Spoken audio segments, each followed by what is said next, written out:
ಇದು interesting maths problem 91ನೇ video. ಇಲ್ಲೇನು ಕೊಟ್ಟವ್ರು, ಒಂದು ಪಿಜ್ಜಾ ಕೊಟ್ಟವ್ರೆ. ಈ ಪಿಜ್ಜಾದಲ್ಲಿ ಎಷ್ಟು ರೇಡಿಯಸ್ ಎಷ್ಟು ಆ ಪಿಜ್ಜಾದು 21 ಸೆಂಟಿಮೀಟ್ರ್ ಸ್ಕ್ವೇರು.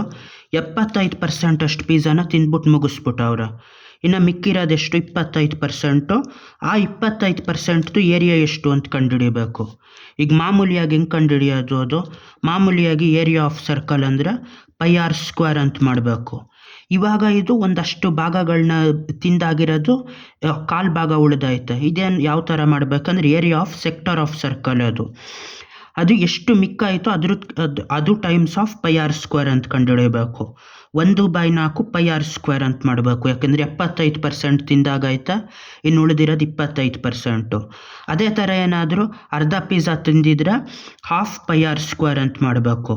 ಅದೇ ಏನಾದರೂ ಒಂದೇ ಒಂದು ಭಾಗ ಹಿಂಗೆ ಬಿಟ್ಟಿದ್ರೆ ಸಣ್ಣದಾಗಿ ಸ್ಲೈಸು 1/8 πr² ಅಂತ ಮಾಡಬೇಕು. ಸಿಂಪಲಾಗಿ ಇನ್ನೊಂದು ಯಾವುದು ಕೊಟ್ಟಿರೋದಿಲ್ಲ. ಈಗ ಒಂದು ಸೆಕ್ಟರ್ ಅಷ್ಟು ಉಳಿಸವ್ರೆ, ಒಂದು ಪೀಸು ಅದೆಷ್ಟು ಅಂದರೆ 60 ಡಿಗ್ರಿ ಅಷ್ಟು ಉಳಿದೈತೆ ಅಂತ ಕೇಳ್ತಾರೆ. ಆ ಥರ ಟೈಮಲ್ಲಿ ಏರಿಯಾ ಯಾವ ಥರ ಕಂಡುಹಿಡಿಬೇಕು, 60/360 ಟೈಮ್ಸ್ ಆಫ್ πr² ಅಂತ ಮಾಡಬೇಕು. 6 1 6 1/6 πr² ಅಂತ ಐತೆ ಅಂತ. ಅದೇ ಥರ 7 ಪೀಸ್ಗಳು ಮಾಡಿದ್ರೆ 1/7 πr². ಆ 7 ಪೀಸ್ ಮಾಡಿಬಿಟ್ಟು 3 ಪೀಸ್ ಬಿಟ್ಟವ್ರೆ ಅಂತ ಮಾಡಿದ್ರೆ 3/7 πr². ಆ ಥರ ಬೇರೆ ಬೇರೆ ಭಾಗಗಳಿಗೆ ಇದೇ ಥರ ಬೇರೆ ಥರ ಆ πr²ಗೆ ಎಷ್ಟು ರೇಷ್ಯೋ ಇರ್ತದೋ ಸೆಕ್ಟರು, ಆ ರೇಷ್ಯೋ ಹಾಕೋಬೇಕು. ಇವಾಗಿಲ್ಲಿ ಎಷ್ಟಾಯ್ತು ಪಿಜ್ಜಾದು, ಕಾಲು ಭಾಗ ಬಿಟ್ಟವ್ರೆ 25%. ಅಲ್ಲಿಗೆ ಇದನ್ನು ಏರಿಯಾ ಈಕ್ವಲ್ ಟು 90 ಡಿಗ್ರಿ ಉಳಿದಿರ್ತದೆ 25% ಬಿಟ್ಟಾಗ. 95% ಅಂದರೆ 90/360 ಟೈಮ್ಸ್ ಆಫ್ πr² ಅಂತ ಹಾಕೋಬೋದು. ಇಲ್ಲ ಕಾಲು ಭಾಗ ಇರೋದ್ರಿಂದ 1 9 1 9 1/4 πr² ಅಂತ ಆಯಿತು. ಕಾಲು ಭಾಗ ಇರೋದ್ರಿಂದ ಡೈರೆಕ್ಟಾಗಿ 1/4 ಅಂತಲೂ ಹಾಕ್ಬೋದು. ಇವಾಗ 1/4 times of π times of radius ಎಷ್ಟು 21 ಸ್ಕ್ವೇರ್ ಅಂತ ಮಾಡಬೇಕು.